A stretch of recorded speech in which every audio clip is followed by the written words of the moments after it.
You're listening to Crossword, where cultural clues lead to the truth of the word, and the song tells the story. This is a great book, a great interview about actually what the whole world is talking about this week, the wreck of the Edmund Fitzgerald. I really hope you enjoy this interview. I'm telling you, run to the bookstore and go get this book. It is a great book. It's an interesting read. And now you finally understand the words of the wreck of the Edmund Fitzgerald. If you want to know more about me, find me at bookclues.com. I'm also on Substack these days at Michelle McAloon1. And as always, if you'd be so kind to leave me a good rating, I would much appreciate it. Thank you. God bless. Enjoy listening. Okay, folks, the story this week, it's not the government shutdown and the reopening, although that is a good thing. The story this week is the wreck of the Edmund Fitzgerald. And we are so lucky to have John Bacon, the author of The Gales of November, The Untold Story of the Edmund Fitzgerald. And Mr. Bacon, it's the 50th anniversary this week, right? On November 10th. That is correct. Okay. We are lucky enough to have this author who has written a meticulously researched and actually a great narrative tale, and it's not a tale, it's nonfiction, of the wreck of the Edmund Fitzgerald. Mr. Bacon, John Bacon, is a New York Times best-selling author. You have done a lot in your life. You really have. He is a writer. He's a public speaker. He's been a college instructor. He's a radio and TV commentator, high school hockey coach. He's had eight bestsellers, I believe, you've had 8 national bestsellers. Am I correct? That's correct. If you read this book, folks, you'll want to go read more of his stuff. His writing is crisp, clear, fast-paced, and you just grab the reader with this story. Mr. Bacon, welcome to the show. Michelle, thank you. Please call me John. Okay, John. All right. I've been kind of fascinated this past week of how this story has just captured the American imagination. I don't know if it's the song or the story itself, but has this surprised you at all? Have you seen this too? Well, we've certainly seen it. This morning we woke up and we're number 12 on Amazon, all books, and number 3 in nonfiction. So that's about as high as it can get. So that certainly got our attention. The event on Monday at Whitefish Point, the nearest point you can get to where the ship is in Lake Superior. That's where they store the bell. They display the bell from the ship. They brought it up years ago. I've just learned they've got 500,000 viewers from that ceremony on Monday night alone. So, and they're international, truly, including Germany, of course, but all across Europe, you name it, Asia. So this ship has to be the second most famous shipwreck, I believe, to Titanic. What has surprised us, Michelle, is the immense size of it, naturally, but also the variety. We thought for sure we'd do well with guys like me, middle-aged dads who live in the Great Lakes and whatnot. We have been number 2 in the Pacific Northwest of the United States, number 3 in the Rockies, and number 4 in New England. Now, these are not places that are necessarily connected to the Great Lakes, obviously. And even more surprising for us is women. On Goodreads.com, women readers have out-reviewed the men by about 2 or 3 to 1. And even younger readers, we've got an excerpt in Rolling Stone magazine on the song itself that you were just talking about. And it was the number 1 story on Rolling Stone for 2 days until Taylor Swift sneezed or something, probably. Okay. You have to know your place around here, Michelle. But nonetheless, the breadth of the interest has been surprising to us. It has been. I tell you, and just the internet traffic and the X traffic it really has been. Let's get into this story. And I think you have to break this story, and you've done a really good job in it, but I have to organize it in a way that looking at the lakes, the environment, looking at the equipment, the mission, the men, which was the most important part of the story, the wreck and the consequences of it. Reading this book as a girl from Alabama, as my audience knows, you taught me a few things about the Great Lakes. And I didn't realize I've lived on the water my whole life. And I thought a wave was a wave was a wave. But that is not true. It's different in the Great Lakes. Explain that, because that actually does play into the eventual wreck, doesn't it? It really does. And you're from Alabama. I'm from Ann Arbor, Michigan. I grew up on these lakes. I have sailed to Port Huron, Michigan to Mackinac sailboat race through Lake Huron. That's a 3-day sailboat race, pretty serious. Gordon Lightfoot did it too, by the way, and I think he won it, actually, the singer. I've swam in all these lakes. I've been to all these lakes. I thought I knew them quite well. And trust me, Michelle, 95% of what's in that book, I did not know 4 years ago. So hope you feel better about that, including the shocking fact, to me, perhaps the most surprising fact I came across, is that those commercial sailors who've sailed on the ocean as well as the Great Lakes, and I mean by sailing, I don't mean sailboat races. I Right. mean freighters, of course, and container ships and whatnot. They all said consistently and emphatically that the Great Lakes are more dangerous than the Atlantic Ocean. And that seems impossible. First of all, your listeners, here's how big the Great Lakes actually are. If you combine them, they are bigger than Rhode Island, Massachusetts, Connecticut, Vermont, New Hampshire, Maine, and the state of New York. Are bigger than the entire Northeast, plus the state of New York. They hold 20% of the world's fresh water and 80% of the nation's. So this is serious stuff. Lake Superior itself is bigger than the island of Ireland. Wow, that's And amazing. it is amazing, and we have no sense of this. And even those of us who live here don't have much sense of this. And Michelle, you cannot see across any one of these 5 lakes. If you're in the middle of 3 of them, Lake Huron, Lake Michigan, and Lake Superior, if you're in the middle of them, you can't see either side. It's like being in the ocean. And ships have gotten lost by not knowing where they are in these things. It's possible. What? So that's how massive these things are. That's one huge surprise, probably for your listeners. Oh, it absolutely is. And I'll tell you one thing that I was just shocked by. I'm a salty growing up in the Gulf of Mexico. I'm not a Yeah. Laker, right? Okay. But how the waves act differently in freshwater than saltwater. They do. Also news to me. So don't feel too bad about that. But what I learned from the experts on this stuff is that salt water changes everything.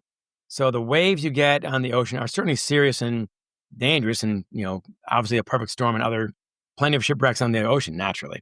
But salt water takes the pointy waves of the Great Lakes and it takes off the point. It shaves off the point. So instead of a mountain range of waves, you get a gentle roller coaster. And it also spreads them out. The weight of the salt spreads them out. So instead of 10 to 16 seconds apart on the ocean, on the Great Lakes, those waves are 4 to 8 seconds apart, and they're sharp and pointy.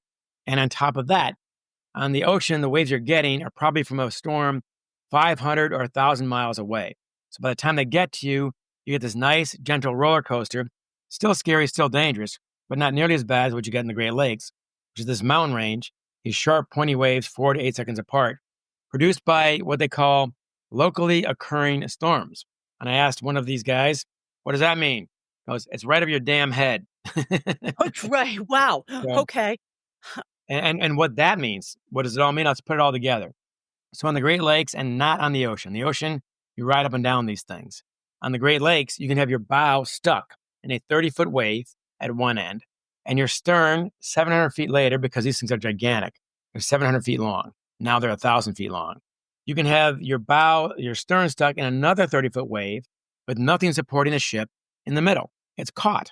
So what happens with 26,000 tons of iron ore, that's the equivalent of 4,200 adult elephants, enough to build 7,000 cars per trip, the middle sags. Then it goes over these waves and it's what's called hogs. It drapes over the wave and it sags again and it drapes it over it, hogs, sags, hogs.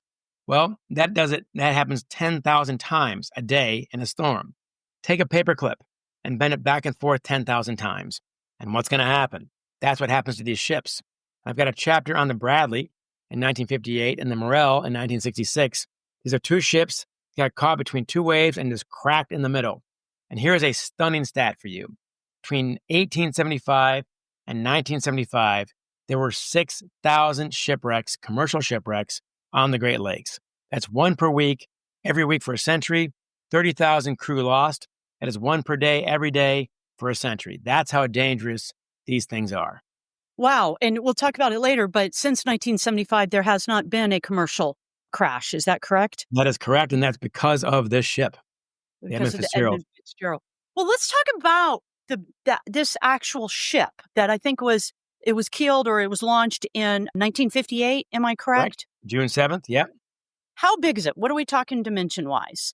It was produced by a guy named Edmund Fitzgerald himself, the CEO of Northwestern Mutual Insurance, whose his grandfather and his 5 great uncles were all Great Lakes captains. So 6 men in one family. Out of 300, that's 2%, and has to be a Great Lakes record. So it's a sailing family, despite his insurance background. He had 2 edicts, that this be the greatest ship the Great Lakes has ever seen, and it was. And 2, that they not name it after him. So they obviously ignored that one, because the second he left the room, they had a vote behind his back and said, we're naming it after him. So that's what they did. But this ship was the longest at 729 feet. That's the equivalent of a 73-story tall skyscraper. But it's also incredibly narrow. These things can only be 75-foot wide max. That is less than the distance between home plate and first base in baseball. So why so narrow? The Soo Locks. Your goal is to put as much cargo as you can on one ship and still get it through the narrow Soo Locks at Sault Ste. Marie. That's what handles the 21-foot drop between Lake Superior in the north and Lake Huron in the south. So that's how you have to navigate that. These ships are designed like no other in the world. The container ships that are going across the Atlantic as we speak in the Pacific are not as long and much wider as you'd normally make ships. These things are like giraffe necks. Their evolution has made them very strangely long and thin, like a pencil, basically. So that's why. I grew up in a port city, Mobile, Alabama. I'm used to seeing, these huge cargo ships bring in or bring out usually coal or wood or something Right. like that.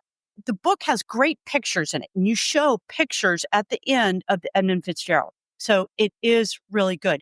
Talk to us about the Plimsoll line. Sure. Am I saying that right? You're saying that exactly right. Something I also did not know about 4 years ago. I'm a sports writer by trade, so I had a lot to learn. Plimsoll was a British politician in the 1840s, 1850s, who was tired of seeing these ship owners insure their ships and then overload them and intentionally basically sabotage their ships with crew on it who would die. So they called them floating coffins. So he got this edict passed, this law passed in Great Britain, saying that you can only load your ship safely so far down in the water, and that's the line that your ship can be in the water line. So it used to be painted across. Now it is welded across all these ships to this day, and internationally it still holds. If you go below that line, insurance won't cover you. That's what enforces this line. Now, in the Edmund Fitzgerald's case, it's built in 1958. It's the longest. It's one of the fastest. It breaks all the cargo records in the Great Lakes, every sort. Biggest load, fastest load, biggest season, 50 trips and so on. It is the queen of the Great Lakes. But I did not appreciate, before I wrote the book, this ship was famous in shipping circles before it went down. It was the rock star out of 300. And people would take pictures of it when it's going through Soo Locks. It was a big deal. But it was built for what it was built for, about 22,000 long tons, basically. So that's, like I said, about 4,200 adult elephants. But in 1969, 1971, and 1973, the government changed the rules on the Plimsoll line for the Fitz and all the other ships, allowing them to sink much lower into the water than before. So they used to have 14 feet of freeboard. That is the amount of space between the deck and the water line. That's how it's built. That's how it's designed. Then all of a sudden, after these 3 things pass, they allow them to get down to 11 feet of freeboard. So you're sinking 3 more feet into the water. Why does that matter? That is 4,000 tons. All right, that's the difference. So now you're carrying 4,000 tons more, about 20% more than you were designed to carry. And that's going to be a problem. Whew. I'm an Army pilot and limits to equipment. Why did the Coast Guard, why? When you're an Army pilot, there are strict limits on how many Right. passengers you can carry. There are strict limits on how much cargo you can carry now, and how you distribute it, of course, and all this stuff. They exist for a reason, right? On most trips, it may not matter if you get 10% more. But as one of my great experts said, if you cheat the Plimsoll line and you're this very long and thin ship, it doesn't matter until you're in a storm. Then it matters a lot. So, exactly. And it did matter a lot. Have they changed those regulations since 1975, the Plimsoll line? They have not. But what they did do is they got smarter about forecasting, about communicating that forecast to the captains. And even in 75, they could have done a better job on both those fronts, but it was a complacent business. It's kind of like national security before 9/11. This was a wake-up call for the entire industry. And third, and perhaps most important, I'm jumping ahead here, Michelle, but so what? Common sense, frankly. So this time last year, I was at Whitefish Point, which is where the Bell is, and the families gather for the 50th anniversary. And the next day, November 11th, 2024, it was 30, 40 mile per hour winds, 10-foot waves, nothing like they faced that night. That night, they had 100 mile per hour winds, hurricane force, and waves up to 60 feet long, we now know based on computer modeling. So nowhere near that. And yet, on November 11th of last year, every single ship was anchored in Whitefish Bay. And I guarantee you, Michelle, 50 years earlier in the Fitzgerald's time, none of them would have been. They just go, go, go. The companies were greedier, frankly, and the captains were a lot more aggressive. So common sense has kicked in because of this ship. And that's why there's been zero since 1975, zero commercial shipwrecks since 75 in the Great Lakes. I'm not sure which stat is more stunning, 6,000 from 1875 to 1975 or zero for the next half century. They're both amazing. Yeah, it really, the story is truly amazing. One of the things that I was really shocked to learn is that they didn't, even in 1975, airplanes had had radar and weather, and they didn't have this on the ship. Matter of fact, I was trying to figure out, did they have, what radar did they have on the ship? And it sounds like at the end of the day, there was nothing, and that's what happened. It's a lot of things at once. And I tend to side with John Tanner, the former superintendent of the Great Lakes Maritime Academy in Traverse City, Michigan. He said when a big ship like this goes down, it is rarely one thing, and it's probably like planes also. It's rarely one thing that brings it down. It's a confluence of forces. It is nature. This is the storm of the century. It is how the ship is constructed, as we said. And one more point about that, they've swapped out rivets for welds in this ship. Yes. Right? Why is that? Because welds are cheaper to do, they're faster, and they're also lighter by 1.2 million pounds on the Edmund Fitzgerald. If you save 1.2 million pounds, you're not going lighter. You're replacing that with 1.2 million pounds of iron ore. So that means you can put 1.2 more million pounds of iron ore on every trip you make, and you make 50 trips a year. And these things are supposed to live for 80 or 90 years. So that margin is going to multiply itself many times over. So anyway, it's the storm, it's the construction of the ship, it's things that went wrong that night. They did have long and short radar, and they both got knocked out that night. The lighthouse at Whitefish Point, the lighthouse you're trying to see, that's where the bell is carried now. That went out. The radio beacon from that lighthouse that tells you where you are, that also went out. This guy was sailing blind. So all these things together start adding up. But again, when you're cheating the Plimsoll line like that, and they even cheated what they're allowed, that even though that was increased, they cheated that also. That's what all these ships did. So just the complacency you had in the entire industry that we'll cheat on our safety net because the other safety net's going to work. And they cheat on that safety net, and the other safety net is going to work. Well, if everyone starts cheating on the safety net after a while, it's going to add up, and it did. In aviation, and I'm sure in the shipping industry, you call it the accident chain. The accidents never happen in a void. It is a series of decisions, of human decisions and technological failure that create accidents. And that's what accident investigations look at. They look at that human chain of decision making. And I tell you, your book lays it out really, really well because you look at the environment, you look at the equipment. I would even say the one thing, the mission too.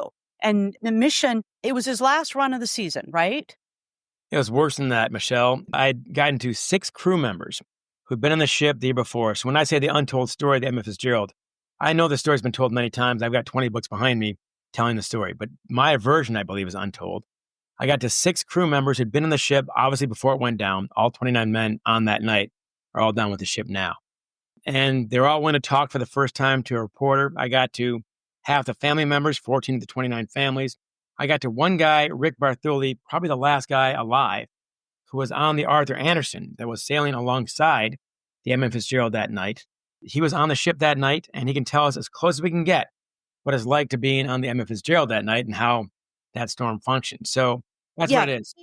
So Captain McSorley, and Captain McSorley is a real character in himself. He's a competent, well-seasoned captain. He has done this. And matter of fact, he is on the verge of retiring. He is well respected in the industry. If anyone can do it on the Great Lakes, it is this man, Captain McSorley.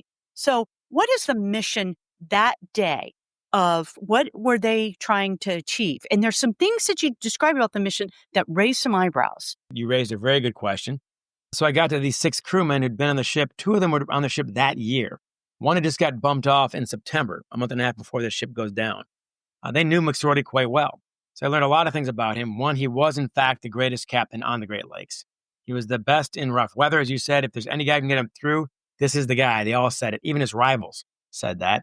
He's one of the greatest pilots on the Great Lakes. And by that means, guy Craig Sullivan had been a cadet on the ship in 1972. He said, I saw that man take 729 feet of steel. All right, that's how long the ship is. And park it between 2 other freighters in Two Harbors, Minnesota, with 5 feet on either side, and not touch a damn thing, like he's parallel parking his F-150 Ford pickup truck. That's how good he was. And he's also beloved, very surprisingly. These guys were tyrants back then. I'm sure in the military, the same thing. You could get away with things 50 years ago you can't do now. Right, So, sure, yeah. Yeah, the old captains could throw hot coffee at their crew, and you got to put up with it. And a lot of guys did that kind of stuff. So he didn't. They loved him so much they'd follow him from ship to ship to ship, including his last promotion with the Fitzgerald. And back to your earlier point, I got to Craig Elquist, who had been a deckhand on the ship in January of 1975. And he said at that time, at the end of that season, because you stop for 3 months in February, March, and April, basically. He said there are 5 older guys, including McSorley, all debating if they're going to come back for this one last season or not.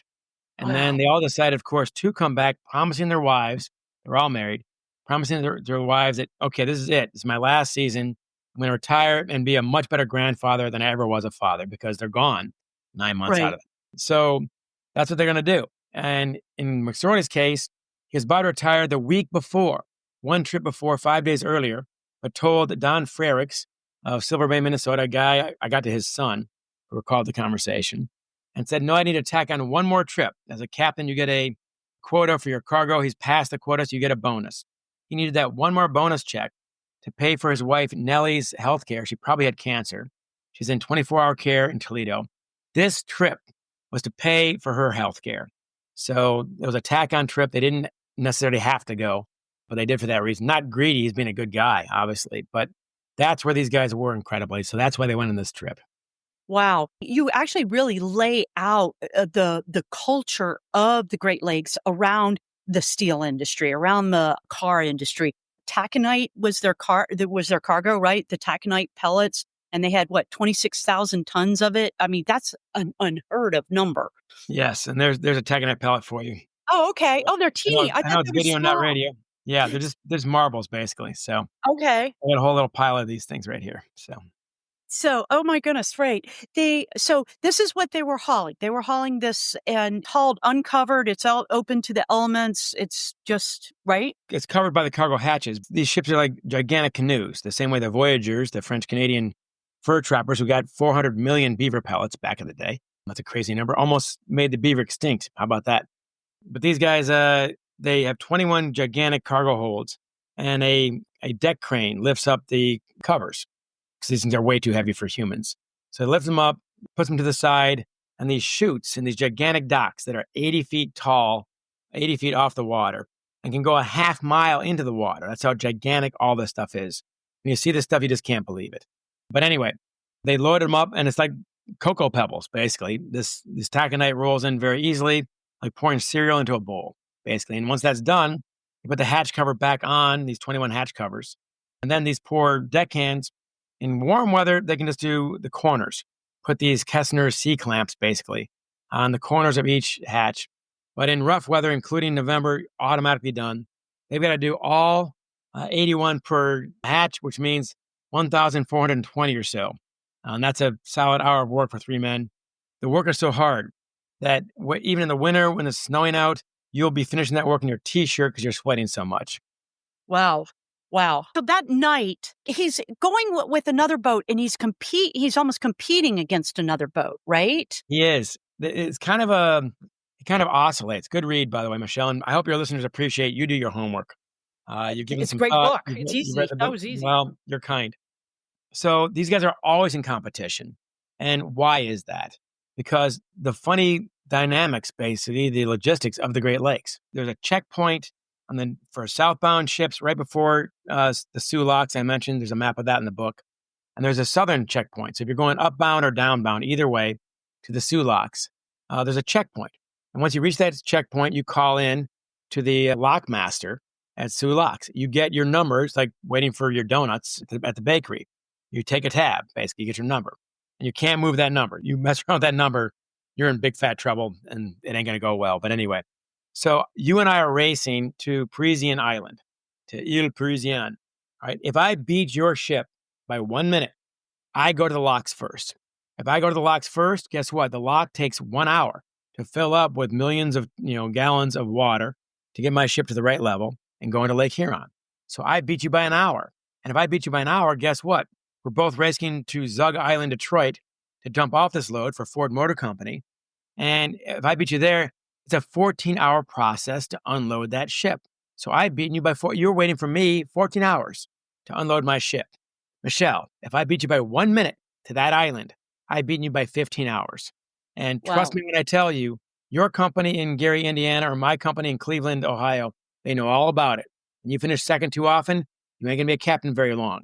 So it's part of the mindset of these guys, like football coaches, be it soccer or American football, to be incredibly competitive people. So they're always competing. But on this day, McSorley and Bert Cooper, the captain of the Arthur Anderson, and these guys are all good friends, and by and large, they decide to sail together the northern route I mentioned before. So they're together, and at some points, McSorley lets Cooper go ahead of him, and he trails in so much is not like McSorley at all, but this is his last trip, so why not? But on the way down, he can't help himself, and he's going full blast on the way down, which is 16 miles an hour, pretty fast for these things. And the Arthur Anderson is not going full blast. He wants to go full blast, but I've got Rick Barthuli, my witness, in the engine room. He calls down a guy named Harry Ashcroft, who was actually basically openly gay in an era when that was hard to be, and this guy was pretty brave, I think. He turned down the turbines to slow it down from about 16 miles an hour to 12 miles per hour. Cooper, the captain, calls to complain in the back end. He picks it up, claims to have made some adjustments. How's that now? He didn't do anything. Right. He kept it going slow, and he made basically a wink to Barthuli, like, pay attention, son, is what I'm doing. And as Barthuli says, that's hanging it out there pretty far.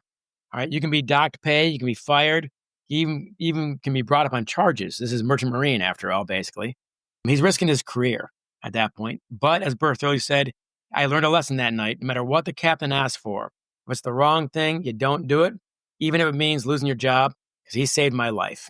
And that's what he did. And on the Fitz, they did not do that. Wow. And then he hits bottom. And this, to me, is incredible. One, if you're doing shipping in the Mississippi or in the southern United States, you're using a bar pilot if you get anywhere close to shore. But correct. Apparently, I mean, he was pretty close to shore. He had to be, because it was pretty shallow, and his ship hit the bottom of that shoal, right? It did. You raised one very good point. That's a general point. Another reason why the Great Lakes are harder for captains than the ocean. When you're a salty captain, an ocean captain as they're nicknamed, when you leave New York, it's a harbor pilot who takes your ship out. All right. Then when you're in open water, the captain takes over. Then you got basically a week of clear sailing. You're not going to see any islands, any shoals, any canals, bridges, other ships, anything. You just point towards Portugal on autopilot. When you get close, a harbor pilot takes over your ship with tugboats and guides it in. On the Great Lakes, none of that is true. The captain has to do everything. There are no harbor pilots. There are no tugboats. So you have to engineer that 700-foot ship out yourself, past the breakwaters, the canals, the bridges, the locks, the shoals, rivers, canals, whatever else you got going on, other ships. And of course, you got to handle it yourself. And all that stuff's got to be in your head. The currents, the depths, all this stuff's got to be in your head. You can't consult a book when it's heavy weather out. You have to know this stuff. So what happened, I can see why you think that, but actually what they ran into going down when he lost his radar and everything else, basically sailing blind. Caribou Island is this little spit of land, this nasty little swampy, bug-infested island, no humans, no caribou either, by the way. The caribou even left. They probably swam across to Canada because screw this. It's not that far. This is actually in the middle of the northeast corner of Lake Superior. Around it, it's 1,000 feet deep, which is obviously huge. But here, you have this little island, and in front of that island, on the north side, you have what's called 6 fathoms shoal. A Oh, okay. fathom, as you know, is 6 feet. So this is 36 feet deep is the advertisement, but it's false advertisement. In some areas, it's only 11 feet deep. That's no deeper than your backyard pool, deep end, basically. Right. As a ship like this that drafts 29 feet on a good day, and again, this is not a good day, you should be nowhere near any of this. There's no reason to be. There's nothing to gain. But if you don't know where you are, and here's the other catch, he does not know this route. He takes the southern route 50 times a year, which is 100 times round trip. He's done that his entire career. He's been a captain for 32 years. He's done this literally thousands of times. And this northern route, though, my crew members I talked to, they said, we never took the northern route, not once, even in rough weather. So he does not know this route as well. He probably does not have a sense of where Caribou Island is. And if your radar is knocked out and everything else, you're sailing blind. So that's why he might have gone over it. I think there's a 90% chance that he did. If you did, then you bottom out hard with all this weight slamming at once, and you probably damaged the hull of your ship. And therefore, now you have water coming in, which explains why when he calls Cooper later on, he explains that he's got a list. A list is when your ship leans to one side or the other, in this case, starboard to the right. That means you can't steer it very well. You're already compromised. I'm sure it's like a plane tilting one way. You don't want it. Right. And then 2, you're now more vulnerable to a wave pinning you down. And 3, you're also more vulnerable to capsizing since you already have capsized anyway. You're tilting already towards capsize. So all that's dangerous and it's all bad news.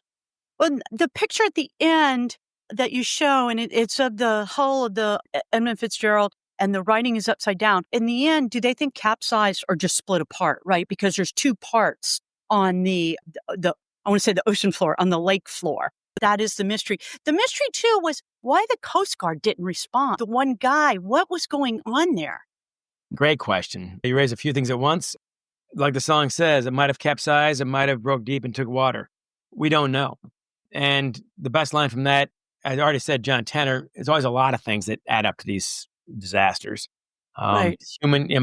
The construction, the storm, some decisions by McSorley, his very rational, cautious decision to take the northern route might have backfired for all the reasons I described. And I can't fault him for taking that decision in that weather. So he did the rational thing, but there you are. But we also don't know exactly how the end came. We can say with 99% certainty, and all the books behind me have a different theory and they all argue about everything. We all agree that when the end happened, it happened fast because McSorley, a great captain, did not even get an SOS out. And that takes 10 seconds. So if he had 10 seconds to say, hey, we're going down, here are our coordinates, he would have done so. He didn't do so.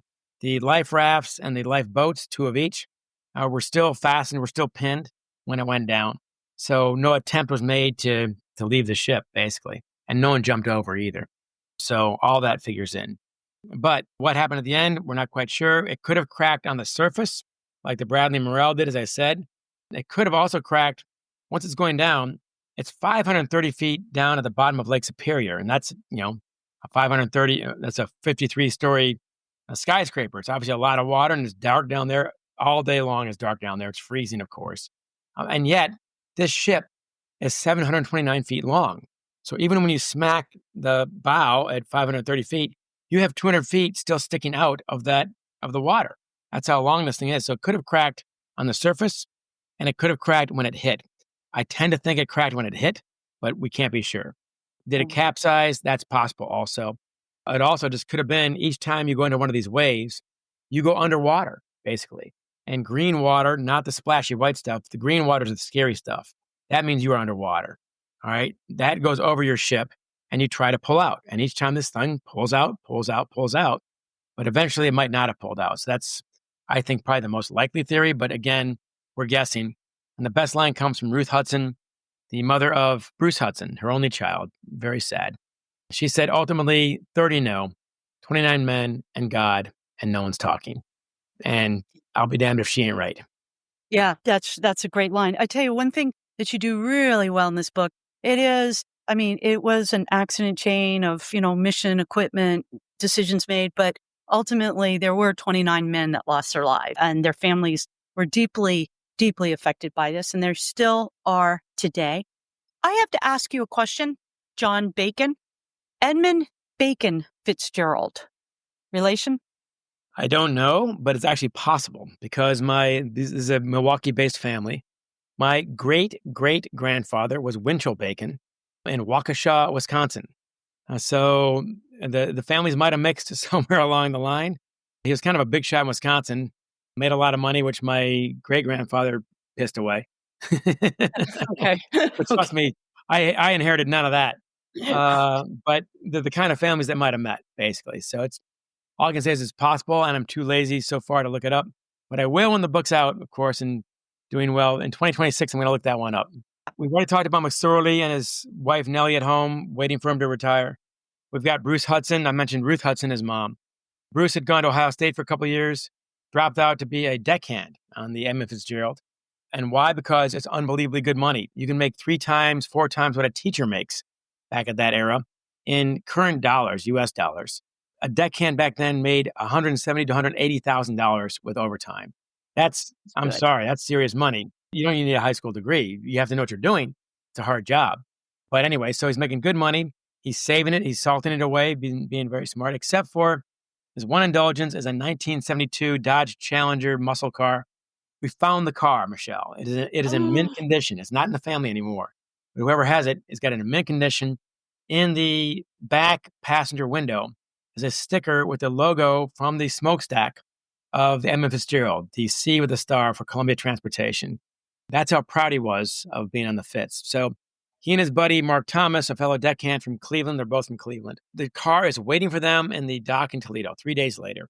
They're going to hop in that car and go on this epic cross-country bombing road trip. They got a month to themselves. They got a pile of money.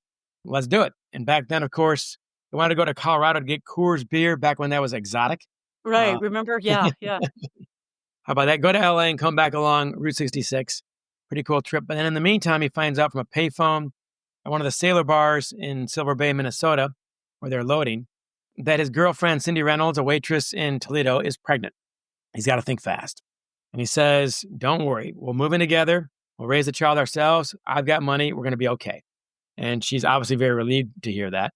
And then she says, you know what? Go on that trip anyway. It's only a month. The baby's not due till June. You've earned it.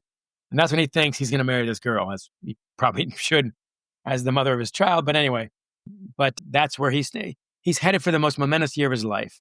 An epic road trip followed by becoming a husband and a father. And he's ready to do it. He's 22 and he can handle this. So that's his life. We got Eddie Binden, who's 47 years old. He is a first assistant engineer, very high-ranking guy. He's been almost all his adult life on a ship. He's about to retire. He and Helen live in Cleveland also. They have no children. So they retire with a full pension and he'll be all set. And they have their 25th anniversary coming up. He goes across the border from Superior, Wisconsin, where they're loading, to Duluth, Minnesota, to a jewelry store there. And he buys a 2-carat diamond ring for his wife's 25th anniversary, their 25th anniversary. But instead of stuffing that into a duffel bag like you normally would, she's going to be there on the dock in 3 days in Toledo. He gives it to a friend and with a love note wrapped around it and says, please mail this, send this to my wife. And Michelle, we have no idea why he did this. Only Eddie Binden knows. There's no trouble ahead that they could see at that time. But of course, 3 days after the wreck, she gets in the mail a 2-carat diamond ring, the love note from her husband. And she wore that diamond ring the rest of her life, and she never remarried. So these are the kind of stories you have. And of course, when the ship goes down, Bruce Hudson is gone. And Aunt Ruth thinks that she's lost her only child, and she has, of course, and therefore all of her family. Then she learns 6 months later that Cindy Reynolds, whom she knew, Bruce's girlfriend, calls her up and says, in 1 month, you're going to be a grandmother. And that was entirely unexpected. Of course, she was. And Heather, I just saw Heather up at the Whitefish Point a couple of days ago. Heather is now 49 years old, as you might imagine. She has 4 children. And the oldest is Austin, who looks just like Bruce Hudson. And Wow. Aunt Ruth said, I loved all my great-grandchildren equally, but I played favorites. Yeah, you really do. You handle the stories. You really do a great backstory on all these men. A lot of them were simple men. They were hardworking men. They were family men. A lot of this from my military experiences is the same with deployments where, dad's gone for months and months at a Oh, time. you can relate. I mean, I was wondering, shipping itself we depend on this completely in North America, but really around the world. Next to this region, the Great Lakes region, for producing crops, only Germany's number two, and this region is number one as Wow. far as exporting grain and whatnot around the world. Man, the cement in your basement, the car in your driveway, and the food on your table. If you live in North America, it probably comes from these ships. And yet it's invisible, this industry. And I couldn't figure out why. And one of my experts said, look, man, we know the fisherman, the factory worker, the farmer, the miner, but nobody knows the sailor. And I thought, why is that? And then I realized you only have 30 crew on this gigantic ship. It's a very small crew. And even in the heyday, you only had 300 ships. That's 9,000 guys spread out over 8 Great Lakes states and Ontario. So you're not going to meet them. And even if they live next door, Michelle, you're still not going to meet them because, as you say, they're deployed 9 months out of the year. Back then, no breaks for graduations, weddings, anniversaries, birthdays, nothing. You're on a ship for 9 months every year. And as one of my great sources said, I was a very devoted dad. I love my 3 kids. I didn't teach any of them how to throw a baseball or how to ride a bike. And that's got to break your heart. And that's the military life too, basically. How is shipping on the Great Lakes now? Is it still the robust industry? You said 11 million jobs depend on actually, Oh, yeah. in, No, and a crazy number. And if they close the Soo Locks for 6 months, we would all feel it. You'd feel it in Germany. That's how serious this is because all the stuff, you got lumber, of course, still comes from the Northern Lakes. You've got limestone is essential to turn iron into steel. And that's what they do in Gary, Indiana. You've got, of course, iron ore itself, copper, all this stuff, crops. It all comes from these upper lakes and goes to the lower lakes where it's produced, where it's processed. So we depend on this. And yet we know almost nothing about it, incredibly. It's incredible. It's absolutely incredible. Okay, now we got to talk about the song. I mean, that has, in a lot of ways, that has made this story so memorable, right? It is Yeah, then I, seared into the American imagination. What do you think? let's be humble about this.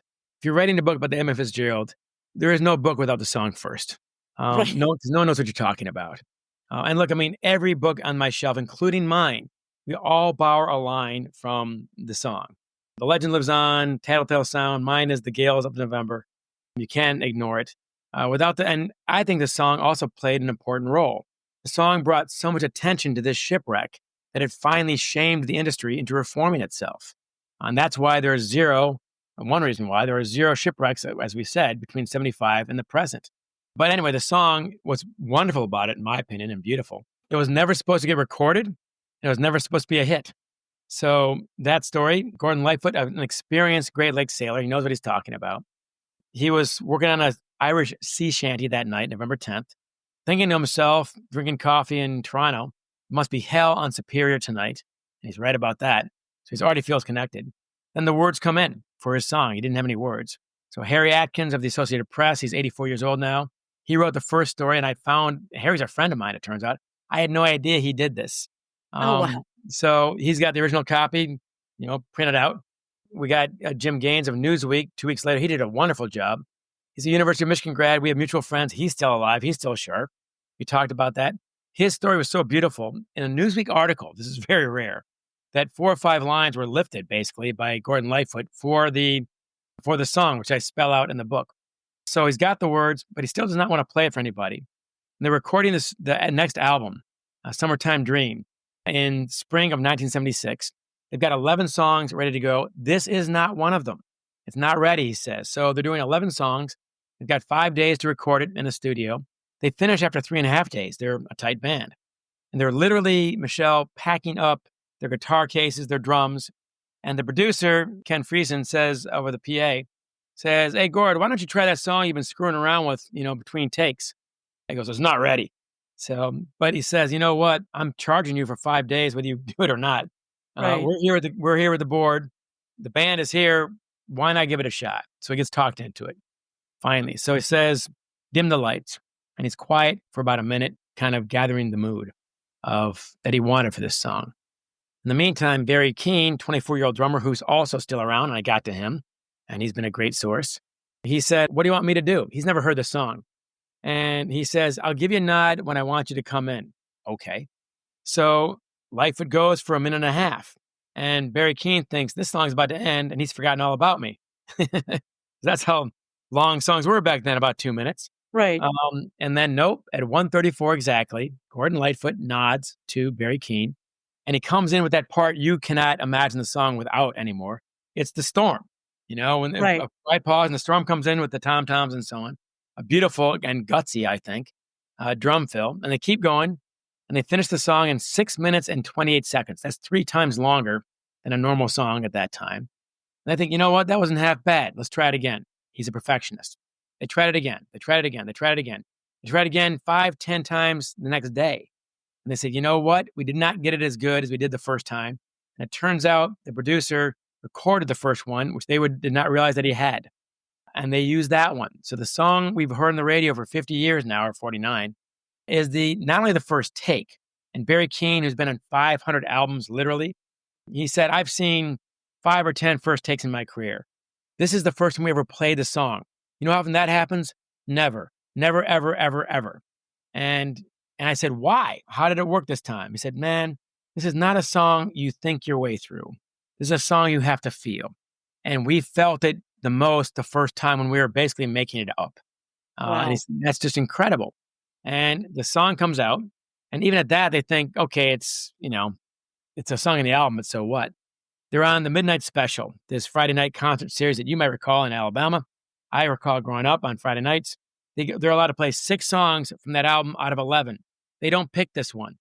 All right. They're on Saturday Night Live a little while later. They're all 3 or 4 songs. They don't play this one.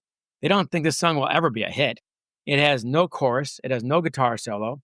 It has no, as Barry Keane says, yummy, yummy, yummy, I've got love in my tummy. There's nothing that sticks with you, Right. From that point of view. And yet it starts crawling up. They turn it into a single. They can't believe it. And then at the end of the year, it finishes number 2 behind Rod Stewart's Tonight's the Night with his hot Swedish model girlfriend, Britt Eklund, cooing in the background. As you and I both know, that was the 70s. That's the me generation. Right. Yeah, sure. This song is the opposite of all that. It's 6.5 minutes Right. long. It's just a story, basically. And yet, I looked at all the songs from 76. This is the one that gets played the most, even now. It's incredible. It is incredible. It is. The families at first, 2/3 liked it right away. 1/3 were not sure. They weren't sure where he's coming from. Who is this guy? He won them over. Whenever he played in their towns, he invited them backstage. He got to know them personally. They had his phone number, all this business. When Aunt Ruth is on her deathbed on November 9th, 2015, Gordon Lightfoot and his bass player, Rick Haynes, and Rick Haynes has been great also, he's still around. They traveled to Whitefish Point, and trust me when I tell you, Michelle, unlike Mobile, Alabama, Whitefish Point is on the way to nothing. You're either desperately lost or you're going to Whitefish Point, to where the bell is. That's where they're going. They're just to pay their respects, not to play, and not for a PR thing, just a private moment with the families. That's how cool these guys are, in my opinion. So he walks in the cruise quarters. That's where the VIPs stay, in the kitchen, and he says to Aunt Ruth's niece, Pam Wittig, "Where's Aunt Ruth?" Because I wish I had met her. She's apparently 4'9", and she told you she's 5'5", and you believed her. That's Okay. the kind of person she was. And he says, "Where's Aunt Ruth?" And Pam says, "She's on her deathbed in South Carolina. Give me a phone." And that's the photo we have in the book of Gordon Lightfoot in the cruise quarters kitchen on the phone talking to Aunt Ruth on her deathbed. And she's telling Gordon Lightfoot that I promised Bruce Hudson by prayer that I would be with him in heaven for the 40th anniversary of the sinking. He's been alone too long. And that's what she tells Gordon Lightfoot. And he's, of course, getting choked up hearing this. She hangs up and she turns to Cindy Reynolds, the girlfriend of Bruce Hudson, the mother of her child. And she says, "I was talking to Gordon." That's how close they were. That's what a good guy Gordon Lightfoot was. And of course, she fulfilled her word. 3 or 4 hours later, she passed away on November 9th and was in heaven apparently by November 10th. Wow. So that's pretty amazing. The last thing I'll say about that is Cindy Reynolds, the girlfriend of Bruce, to this day, when she hears the song, she pulls over and has to cry. And that's the best review any musician could ever get. Oh, absolutely. Absolutely. Did you ever get a chance to meet Gordon Lightfoot? Because he just died recently, didn't he? He did. He died 2.5 years ago. I was within 20 feet of meeting him. I saw him play in Grand Rapids, Michigan. He still sounded 83-year-old man, 90 minutes standing up. He did his job. I saw him at the end, just briefly through mutual friends, and almost pulled it off. But I thought I'd have more time, and I gave him a letter and some other books and so on. And then, of course, he passed away. But I did get to Barry Keane, the drummer, and Rick Haynes, the bass player, who are still playing, by the way. They have a new singer, Andy Mock, who's quite good. And their band is otherwise still together. They're still drawing 1,000, 2,000 fans, and they still sound great. And they tell great stories also. So it's a wonderful experience. But anyway, those guys were wonderful for me. That's wonderful. I tell you, folks, as animated as John Bacon has been, read this book. It really, you know what? It's a great American tale. It's an American tragedy, but it's also an American tale. It's a very American story. One of my good friends said, the song is one of our true folklore songs, and we don't have many of those. Part of our national identity, sort of. And this really is, it's an American story. I hope the seas, all lakes have been made safer because of the Edmund Fitzgerald. And that actually was maybe the sacrifices men made. And I know that's cold comfort to families, but maybe there was some good that shined out of it. I got to tell you, the families are two things that surprised me a little bit. One is that they really don't care how it went down anymore. They said the first few years we were curious. Now it can't possibly matter. It's not going to change anything. And as Heidi Braben told me, Heidi Wilhelm back then, she was a 12-year-old girl when she got the news that she's 6 of 7 children, that her dad's ship went down. And she said, you know what? You don't get over this. You get used to it. And that happens probably in military families too. She still misses her father, and it's 50 years later. But they really don't care how it went down, but they care greatly. And they're very aware of this fact that there's not been one shipwreck on the Great Lakes since. And they take pride in the fact that this got so much attention that it reforms it. We have suffered. But thanks to our suffering, no one has had to suffer since. And they're aware of that fact, and they're proud of that fact, and should be. It made the industry great. Well, John Bacon, thank you very much for taking time out of what I know is a momentous week for you and for this book. Thank you so much. And I hope you're not done writing. I hope you got some projects in the pipeline, because you are a heck of an author. Well, you're very kind. I've had a truly great time. Your listeners, I hope, are aware. Michelle McAloon does her homework. Oh, good. Thank you. Well, it's easy, but you can read the book. But I mean, this has been a real pleasure for me. We by the way, we make our list. We've done about 100 interviews by now, believe it or not. So we make our list of our favorites and our less favorites. I will not deny it. You're strongly on the favorite side. We'd be happy to come back. And for your listeners, you can find out more on johnnubacon.com. That is my website. Information on the book is there. How to order it anywhere in the United States, or even probably overseas. The Amazon link, Barnes & Noble, but also it's got a program that if you punch in your zip code, it'll tell you exactly where the best local bookstore is. The local bookstores have been fantastic on this book, and I appreciate that too. That's great. I imagine they are, because I think it probably draws men in. It draws a whole wide range of audience. We didn't even talk about the song Brandy, but you got to come back at some point, okay? We'll do that one too. I interviewed that guy too, as you know, and he was great, Elliot Lurie. That's cool. That's really cool. All right. Thank you so much. The legend lives on from the Chippewa on down of the big lake they call Gitchagumi. The lake, it is said, never gives up her dead when the skies of November turn gloomy. With a load of iron ore, 26,000 tons more than the Edmund Fitzgerald weighed empty.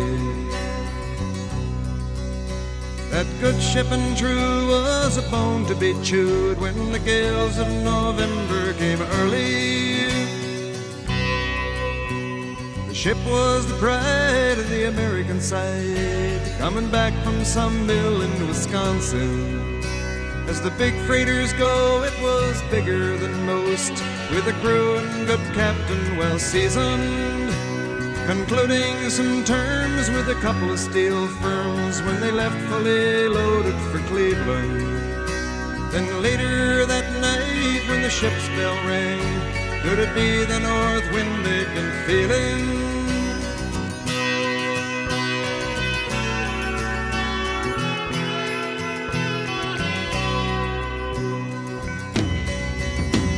The wind in the wires made a tattletale sound, and a wave broke over the railing.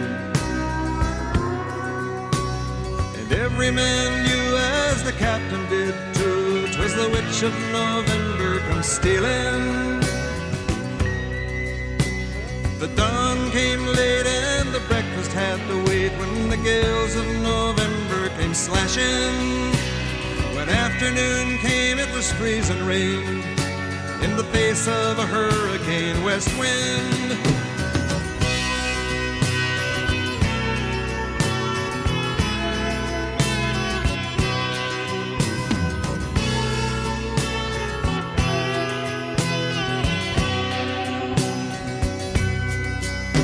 When supper time came, the old cook came on deck saying, "Fellas, it's too rough to feed you."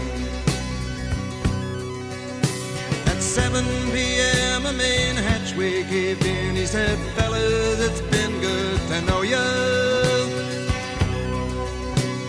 The captain wired in, he had water coming in, and the good ship and crew was in peril. And later that night, when his lights went out of sight, came the wreck of the Edmund Fitzgerald.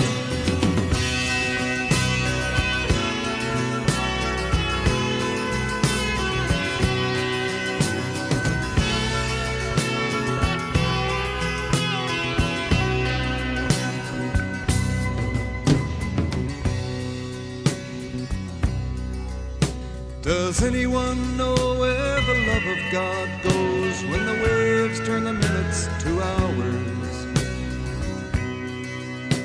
The searchers all say they'd have made Whitefish Bay if they'd put 15 more miles behind her. They might have split up or they might have capsized. They may have broke deep and took water. All that remains is the faces and the names of the wives and the sons and the daughters.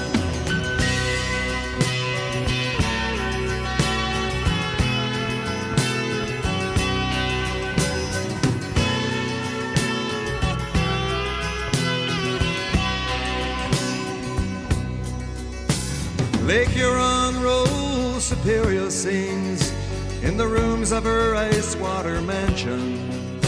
Old Michigan steams like a young man's dreams. The islands and bays are for sportsmen. And farther below, Lake Ontario takes in what Lake Erie can send her. The iron boats go, as the mariners all know, with the gales of November remembered.